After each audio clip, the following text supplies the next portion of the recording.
75वें गणतंत्र दिवस के मौके पर मुनव्वर राणा जी की याद में मुशायरा व कवि सम्मेलन का आयोजन।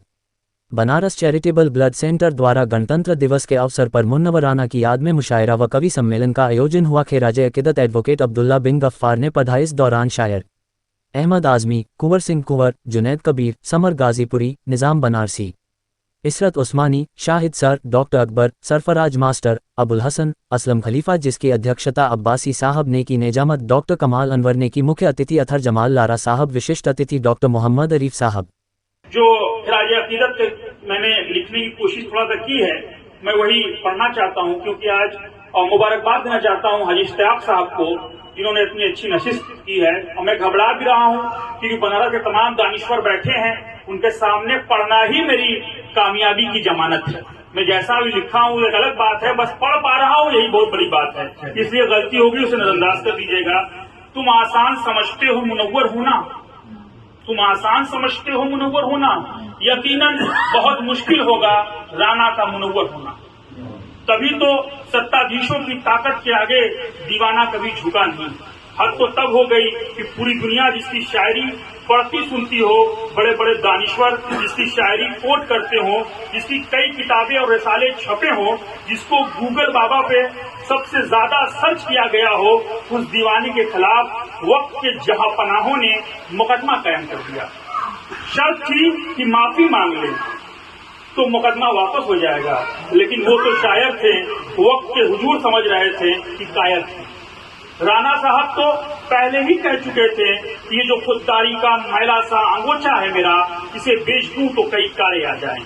तभी तो सत्ता की ताकत भी नहीं झुका पाई। जिस शख्स को पद्मश्री पद्म भूषण मिलना था, उसे मिली पाकिस्तान जाने की धमकी। मिलना भी था क्योंकि राणा साहब अमीर शहर के रंग के शायर नहीं थे, ये तो खुदरंगी शायर थे। तभी तो जिसकी खुदरंगी शायरी में जब तिरंगा बनाया तो खूने दिल मिला दिया। जिसने बच्चों को बताया कि उनके आसान सफर की वजह उनकी माँ की दुआएं हैं। जिसके जायदाद के हिस्से में दुकान मकान नहीं माँ आई थी, जिसका शहरीकरण के नाम पर चौड़ी सड़क होने का विरोध नहीं था, हाँ गांव के कट जाने का दर्द जरूर था। जिसने अपने लिए दुआ भी मांगी तो ये मांगी कि जिस शान से आया हूँ उसी शान से जाऊं। जिसकी किस्मत का ये मजाक था कि उनको तोहफे में अंगूठी तब मिली जब उनकी उंगलियां काट दी गई। जिसके लिए औरतों का रिश्ता सिर्फ महबूबा बनकर जख्मों पे पट्टी बांधने के लिए नहीं, बहन बनकर राखी बांधने के लिए भी था। राणा साहब ये मानते थे कि उनके गुनाह की सजा भी उनके साथ दवा के भेष में चलती थी। जिसने माँ के सामने खुलकर न रोने की ताकीद इसलिए की कि बुनियाद को हमेशा नमी से बचना चाहिए।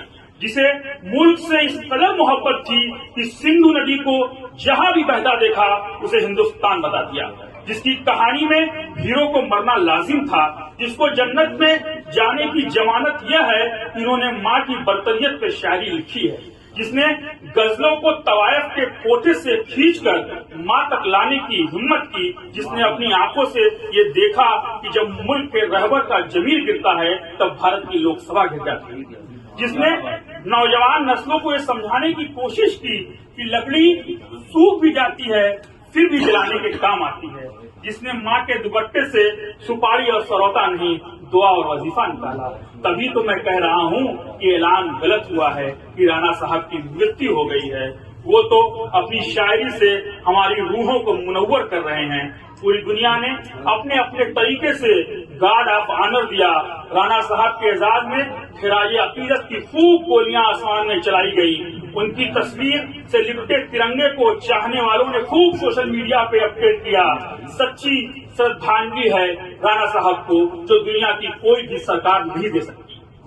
मैं राणा साहब के बारे में कुछ भी लिखने की औकात इसलिए भी नहीं रखता हूँ क्योंकि उर्दू के इस कुंवर को सही पढ़ और सुन लेना ही बहुत मुश्किल है, समझना तो बहुत दूर की बात है। बस यह कह सकता हूँ कि आने वाली तारीख चूमेंगी तहरीरें तेरी, आने वाली तारीख चूमेंगी तहरीरें तेरी, उंगलियां तराशी है फिर कलम बनाया है। बहुत बहुत शुक्रिया।